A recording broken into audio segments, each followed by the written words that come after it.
আসসালামু আলাইকুম। আপনারা সবাই কেমন আছেন? আশা করি আলহামদুলিল্লাহ অনেক ভালো আছেন। আমি আপনাদের মাঝে আজকে দেখাবো ঝলেকা মালেকা পিঠা কীভাবে বানাতে হয়। আপনাদের বাসায় এই পিঠাটির নাম কি বলা হয় কমেন্টে জানাবেন। দেখুন আমি এখানে ময়দা নিয়ে নিয়েছি এবং ময়দাগুলো ভালো করে চেলে নিয়েছি এবং দিয়ে দিলাম কালো জিরা এবং ময়দা আমি ভালো করে মিশানোর পর দিয়ে দিলাম লবণ দিয়ে আমি ভালো করে ময়দাটা মিশিয়ে নেব এবং দিয়ে দেব তেল। আমার এখানে কিন্তু তেলের পরিমাণটা অনেকটাই বেশি লাগবে। আমি তেল এবং ময়দার সাথে এগুলো এখন ভালো করে মিশিয়ে নেব। দেখুন আমি তেল এবং ময়দা খুব ভালো করে মিশিয়ে নিয়েছি। এখন আমি অল্প অল্প করে পানি দিয়ে ময়দার একটা ডো তৈরি করে নেব। খুব অল্প অল্প করে পানি দিয়ে তৈরি করব। বেশি করে পানি দিলে কিন্তু ডোটা নরম হয়ে যেতে পারে। তার জন্য আমি অল্প অল্প করে পানি নিয়ে ডোটা তৈরি করে নিলাম। দেখুন এখানে আমি এখন রুটি বেলে নিচ্ছি। রুটিটা আমি পাতলা করে বেলে নেব।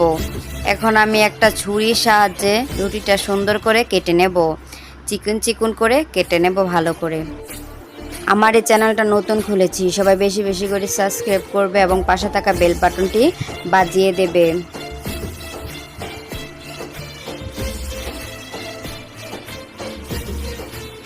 দেখো আমার রুটিটা কিন্তু সুন্দর করে কাটা হয়ে গেছে। এখন আমি এই বেতিগুলো দিয়ে সুন্দর করে ডিজাইন করে নেব। তার জন্য আমি প্রথমে বেতিগুলো বিছিয়ে নিচ্ছি। আমি যেহেতু এটা লাভ আকারে করব, তাই এটা আমি প্রথমেই সুন্দর করে বিছিয়ে নিচ্ছি। তোমরা চাইলেই খুব সহজেই পিঠাগুলো বানাতে পারো এবং এইভাবে পিঠাগুলো বানিয়ে তোমরা 1 থেকে 1.5 মাস খুব ভালো করে সংরক্ষণ করতে পারবে। 1 থেকে 1.5 মাস পর কিন্তু পিঠাগুলো থেকে তেলের গন্ধ বলতে পারে। যেহেতু এগুলো সবই তেলের পিঠা, তাই তেলের একটা গন্ধ আসতে পারে।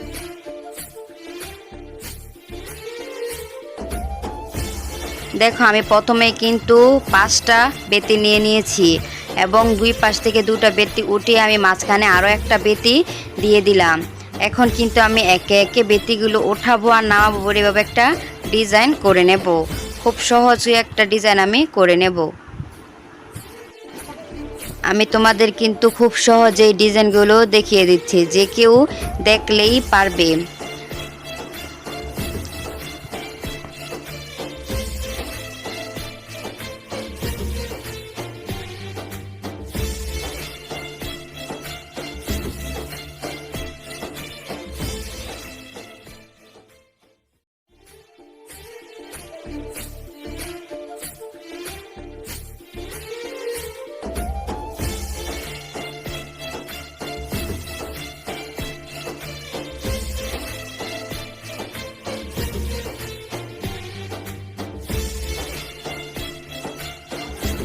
দেখো আমার এক পাশ কিন্তু তৈরি করা হয়েছে। আমি একইভাবে আরও একটা পাশ তৈরি করে নিলাম।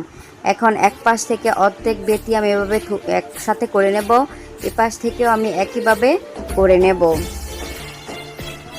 এখন আমি বাকি অংশটা ছুরি দিয়ে কেটে ফেলবো এবং দেখো আমি কি সুন্দর করে ছুরি দিয়ে কেটে ফেললাম।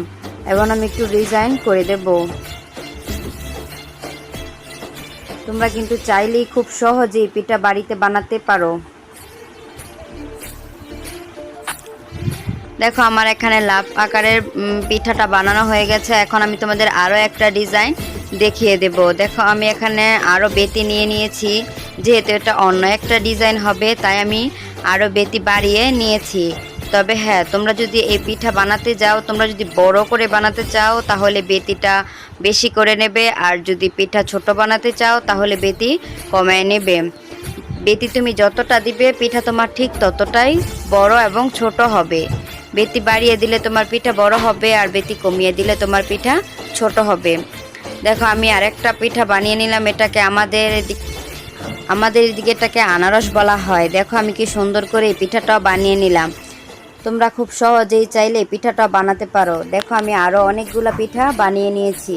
তবে এই পিঠাগুলো যেহেতু ময়দার একটার সাথে আরেকটা মেশানো যাবে না, তোমরা এইভাবে কাগজে একটার উপর একটা অনেকগুলো তোমরা পিঠা রাখতে পারবে, কিন্তু কাগজ দিয়ে রাখতে হবে যাতে একটা পিঠার সাথে আরেকটা পিঠা লেগে না যায়।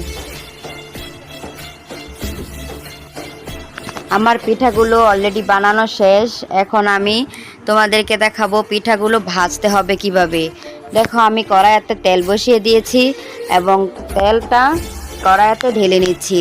তেলটা গরম হয়ে যাওয়ার পর আমি পিঠাগুলো একে একে তেলের মধ্যে দিয়ে দেব।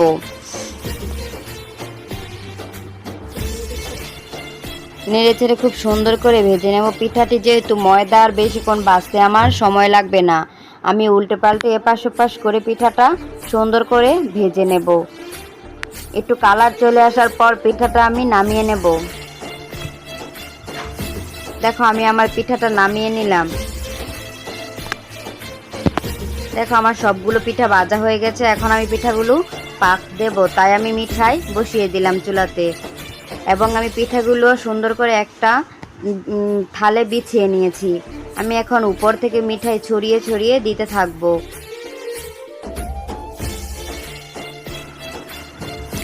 আমি উপরের পিঠাগুলো উঠিয়ে নেব এবং নিচে যে পিঠাগুলো আছে ওইগুলোতেও আমি আবার মিঠাই দিয়ে দেব। দেখুন আমি উপরে পিঠাগুলো উঠিয়ে নেওয়ার পর আমি আবারও মিঠাই দিয়ে নিচ্ছি এবং দেখুন আমার পিঠাগুলো পাক দেওয়া হয়ে গেছে। ভিডিওটা ভালো লাগলে লাইক কমেন্ট শেয়ার করবেন। আল্লাহ হাফেজ।